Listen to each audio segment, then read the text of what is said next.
वासुदेव कृष्ण का समाचार आया है राजमाता कि पांडु पुत्रों को उनकी जीवनी शक्ति अवश्य मिलेगी, और उसके मार्ग में जो भी बाधाएं आएंगी उसके लिए भी वासुदेव की तैयारी पूरी है। उनसे मुझे यही अपेक्षा थी। द्वैपायन, माते, पांडुपुत्र कैसे हैं? माते, पांडुपुत्र सकुशल से हैं। हाँ, एक और शुभ समाचार लाया हूं। क्या पुत्र? माते, भीम को पुत्र रत्न की प्राप्ति हुई है और उसका नामकरण संस्कार भी मैंने किया है, घटोत्कच। घटोत्कच? पांडुपुत्र ने मुझे परदादी बना दिया। विदुर, कुछ करो, वंशवृद्धि हुई है। राजमाता, अपने आनंद को गुप्त रखने में ही पांडुपुत्रों की सुरक्षा है। तुम ठीक कह रहे हो विदुर। हस्तिनापुर का वंशज वन में पैदा हुआ और मैं आनंद भी नहीं मना सकती। कैसा दुर्भाग्य है। दुर्भाग्य नहीं माते, समय की मांग। माते,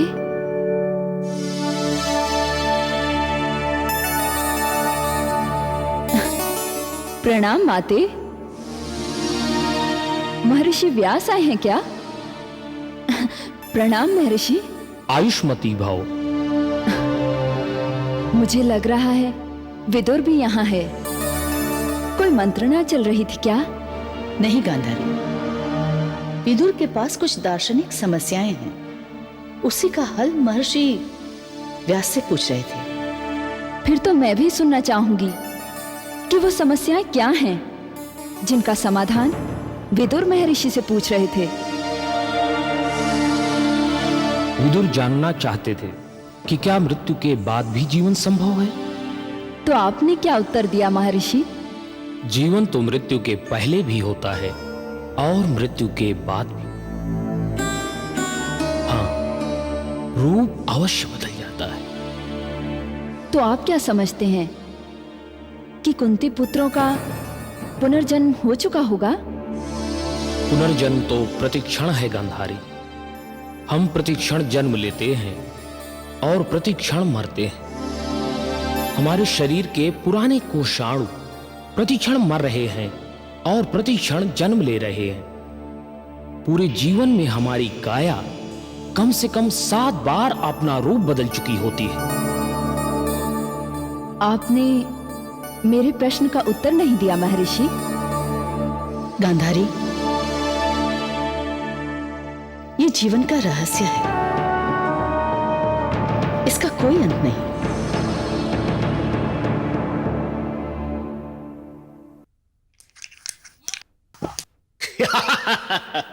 शकुनी, अरे दीदी, आप आइए। आपने मुझे कहलवा दिया होता, मैं प्रस्तुत हो जाता। तुम जाओ। शकुनी, जब से मैंने अपनी आंखों पर पट्टी बांधी है, मेरी अन्य इंद्रियां तीव्र हो गई हैं।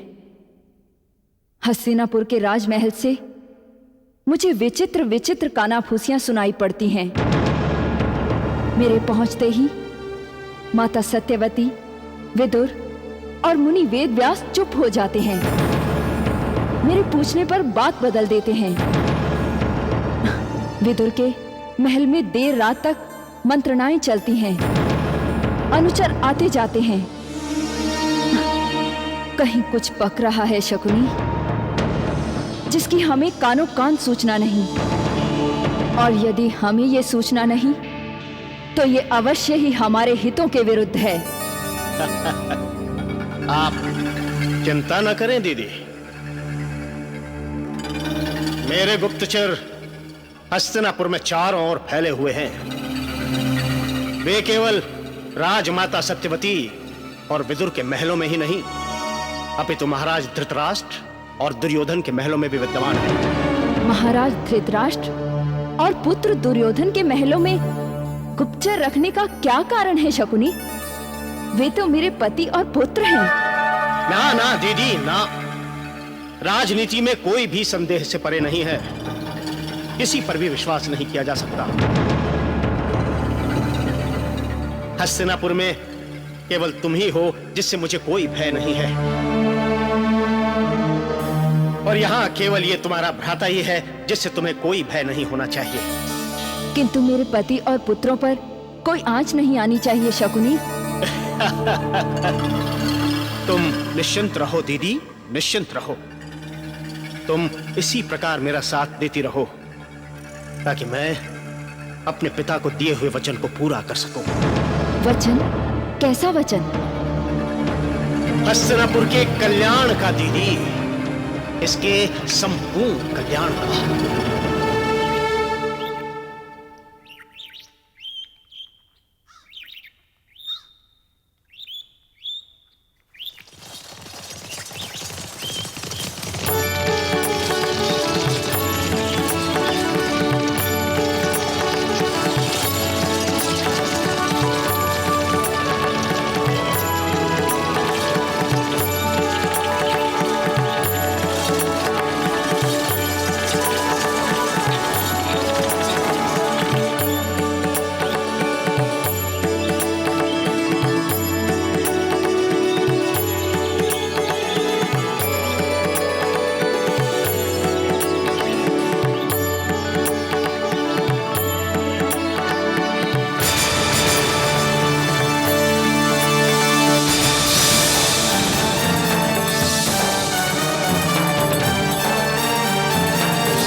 कांपिल्य में आपका स्वागत है कृपाचार्य।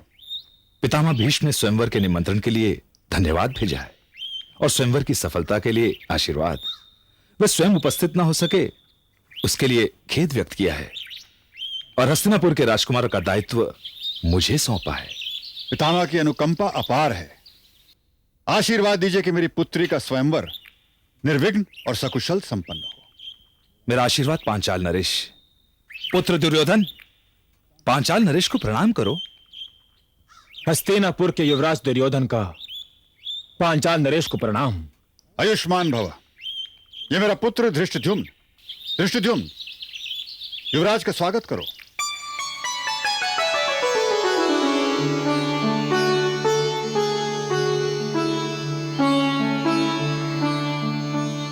द्रौपदी के स्वयंवर का निमंत्रण स्वीकार करने के लिए हस्तिनापुर की युवराज का धन्यवाद।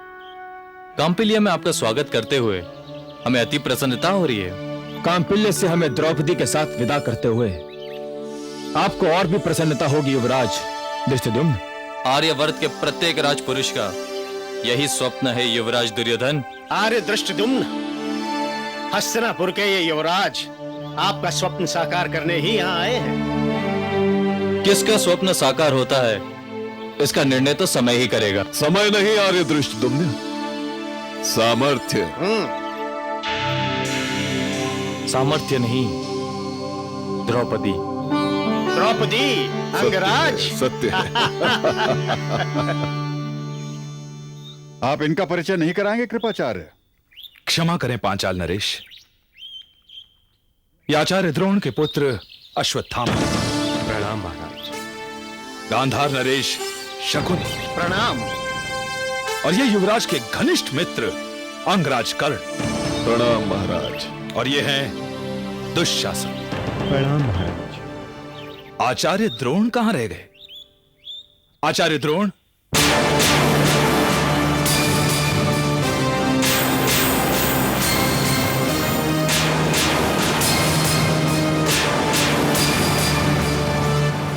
आप वहां क्या कर रहे हैं? आगे आइए।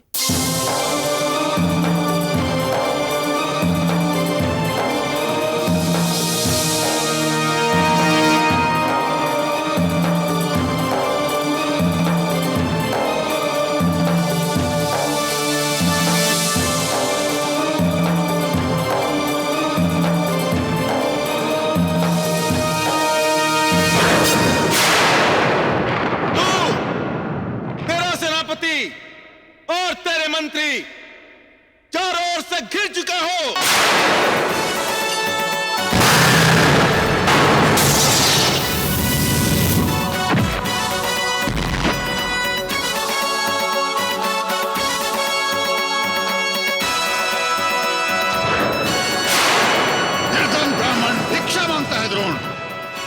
लेकिन तू तो अधिकार के साथ अपने मित्रता को बुलाने आया था।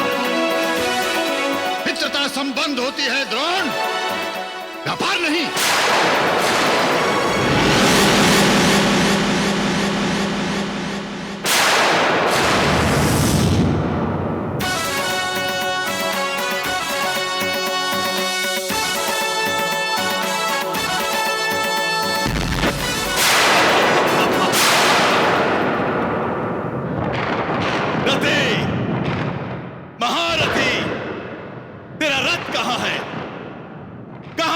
क्षत्रिय धर्म और तेरा राजपाट कहां है सब? अगर तुम में साहस है तो मुझे अस्त्र दो और मुझसे युद्ध कराओ।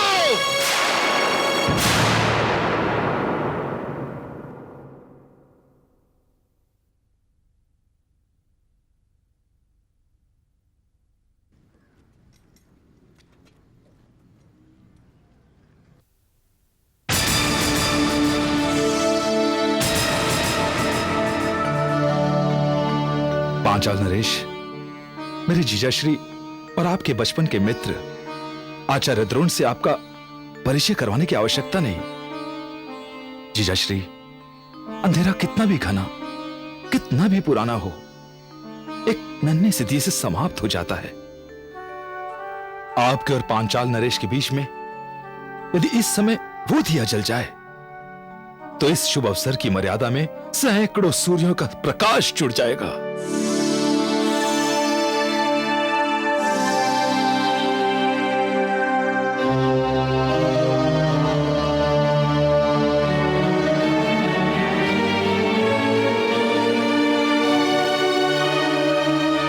हार स्वीकार कीजिए आचार्य द्रोण। पांचाल नरेश, ये ना भूलें कि हार जीतने वाले को पहनाया जाता है।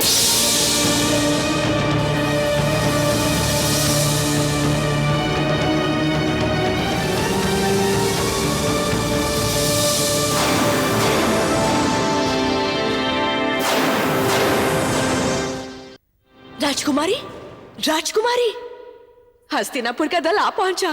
कितना बड़ा दल है और सब एक से एक सुंदर।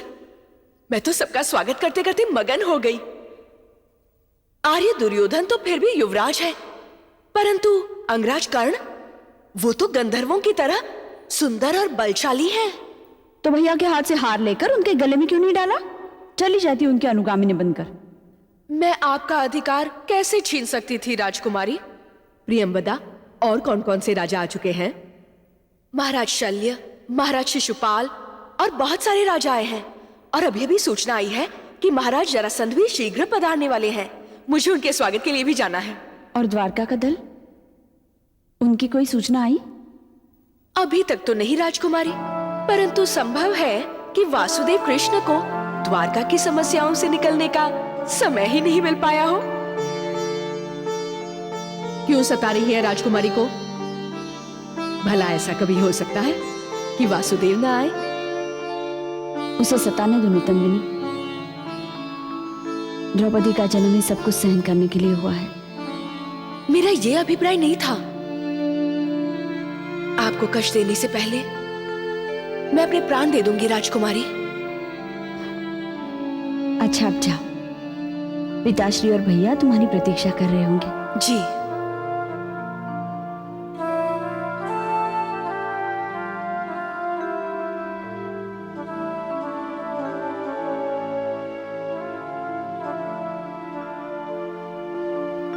आजा आजा, शीघ्रता कर, शीघ्रता कर, शीघ्र कर। समय से पहले पहुंचेंगे तो महाराज प्रसन्न हो जाएंगे। बहुत पुरस्कार देंगे। देखो, काम चोरी मत करना, माला का काम करना। जल्दी चलो, जल्दी चलो। शीघ्र चलो। कौन हो तुम? भीतर कहाँ जा रहे हो? लो, हमें नहीं पहचाना? अरे हम हैं नत्थू नाई, और ये हमार घरवाली धनिया नाइन जो है सो। हम परदेश गए रहे और इधर ये बिटिया रानी का स्वयंवर निकट है, भागे चले आए। अरे हमार बिगड़ स्वयंवर तो हो ही सकत है, पर ब्याह कैसे हो सकत है जो है सो? हाँ।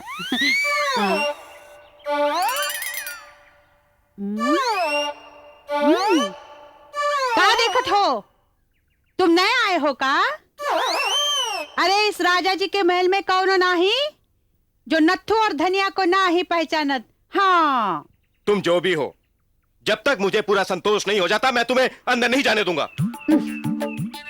लो, अब कैसे संतोष होई तोहार सैनिक जी? बुलाओ तनिक बिटिया रानी को। हम बचपन से उनका नाखून काटे हैं, पैरों में लाली लगाई है, उट्टन तेल फुलेल लगाए हैं। बुलाओ तनिक। अरे हमारी तो 7 पीढ़ी महाराज के परिवार की केश काटते हुए आई है। धृष्टद्युम्न भैया के मुंडन संस्कार भी तो हमरे ही कर कमलों द्वारा भया रहा। आप तनिक जाके धृष्टद्युम्न भैया को बताओ तो सही कि नत्थू नहीं आया है, भागे चले आएंगे जो है सो। हाँ, देखो बड़े बड़े राजा लोग आ रहे हैं। महाराज की आज्ञा है कि सुरक्षा में कोई भी शिथिलता नहीं सहन की जाएगी। राजा ने कौन भेष बदल कर अंदर आ जाए और किसी पर आक्रमण कर दे। नहीं नहीं, मैं कोई भी समस्या मोल नहीं लेना चाहता। अरे देखो भैया, हम तो सावधान, तुम्हारा ये दुस्साहस, तुम्हें मृत्यु दंड मिलेगा। मुझे तो तुम पर पहले ही संदेह था। द्वारपाल, युवराज, ये क्या हो रहा है? पाए लागू युवराज, पाए लागू। देखो तो हर द्वारपाल क्या करत है। युवराज, युवराज। अरे नत्थू, धनिया, तुम लोग कब आए? मैंने तुम्हारे यहाँ संदेश भिजवाया था, परंतु तुम्हारा द्वार बंद मिला। इन्हें क्यों पकड़ रखा है? इसके पास ये अस्त्र है युवराज। ये तो नत्थू नाई का ब्रह्मास्त्र है, जिससे वो सबको मुंडता फिरता है, पिताश्री को भी और मुझे भी। छोड़ दो इसे। धनिया, अब तुम आई गई हो तो शीघ्र ही कृष्णा के पास पहुंचो, अन्यथा मुझे सुनना पड़ेगा। मेरे लिए क्या आज्ञा है युवराज? पहले तो सारे आमंत्रित राजाओं की आवश्यकताएं देखो और उनके केश कर्तन के पश्चात मेरे पास आना। जो आज्ञा। नत्थू, तनिक अपनी जीवा पर संयम रखना। ऐसा न हो कि अपनी केश कर्तनी की तरह तुम्हारी जीवा भी चलती रहे। आप निश्चिंत रहे युवराज। चलो अब जल्दी से कार्य पर लग जाओ। जी आज्ञा।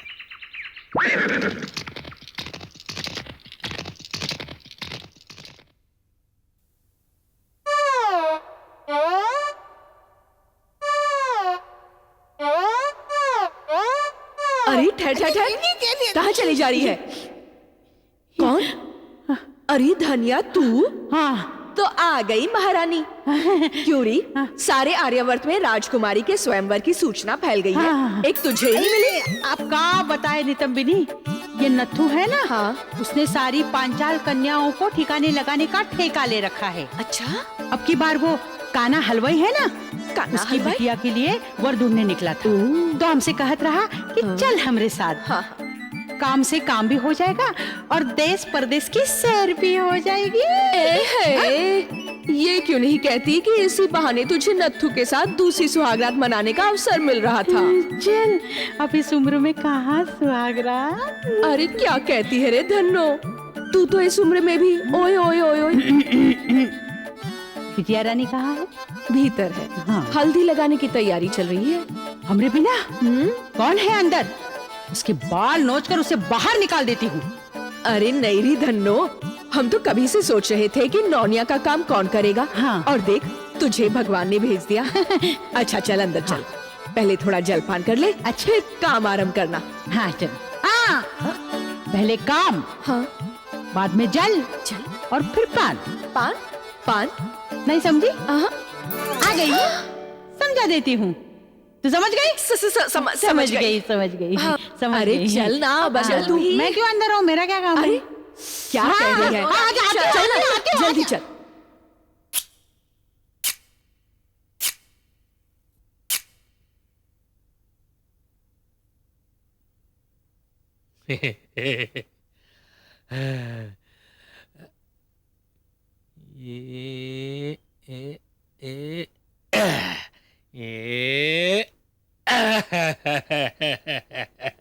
महाराज, राजे महाराजे तो बहुत आए हैं जो है सो, परंतु चेदी नरेश शिशुपाल तो आप ही हैं। आपकी बात ही कुछ और है जो है सो महाराज। अच्छा, क्या कहते हैं लोग? कहेंगे क्या महाराज, चेदी नरेश शिशुपाल के सामने आर्यावर्त में कोई ठहर सकता है भला? राजकुमारी को तो आप ही ले जाएंगे। कितना तेज है आपके मुख पर, और मेरे हाथ से दाढ़ी बनाने के बाद तो और उभर आया है। ये ले। जो है सो।